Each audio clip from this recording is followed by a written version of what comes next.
مشکلیں اپنے حل ساتھ لے کر آتی ہیں، بندے کو اللہ پر بھروسہ ہونا چاہیے۔ زندگی اس اذان سے شروع ہوتی ہے جس کی نماز نہیں ہوتی، اور اس نماز پر ختم ہوتی ہے جس کی اذان نہیں ہوتی۔ جس نے جھوٹ بولنا چھوڑ دیا اور وہ باطل پر تھا، تو اس کے لیے جنت کے کناروں میں ایک محل بنایا جائے گا۔ یہ اختیار صرف اللہ کے پاس ہے۔ بے شک نہ کوئی تمہارا رزق چھین سکتا ہے اور نہ ہی موت دے سکتا ہے سوائے اللہ تعالیٰ کے۔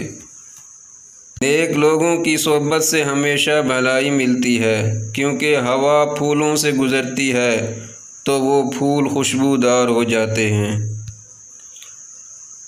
مولانا رومی رحمۃ اللہ سے کسی نے پوچھا، زہر کیا ہے؟ فرمایا، ہر وہ چیز جو ہمارے ضرورت سے زیادہ ہو زہر ہے، جیسا قوت، اقتدار، دولت، بھوک، لالچ، محبت اور نفرت۔ صرف ایک اللہ ہی ہے جس سے جتنی جھک کر محبت مانگی جائے اتنی ہی سر بلند نصیب ہوتی ہے۔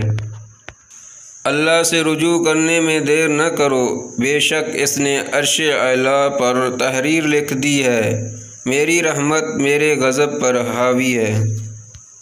جو شخص تم پر غصہ بھی کرے اور تعلق بھی ختم نہ کرے، وہ برے وقت میں تمہارا سب سے اچھا دوست ہے۔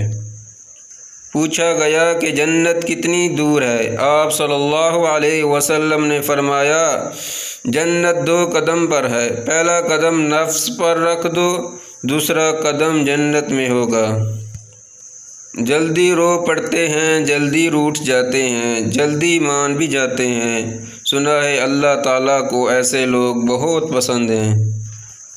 تم کسی کے ساتھ بھلائی کرو، تمہیں اس کا بدلہ برائی کی صورت میں ملے تو سمجھ لو کہ تمہاری نیکی قبول ہو گئی۔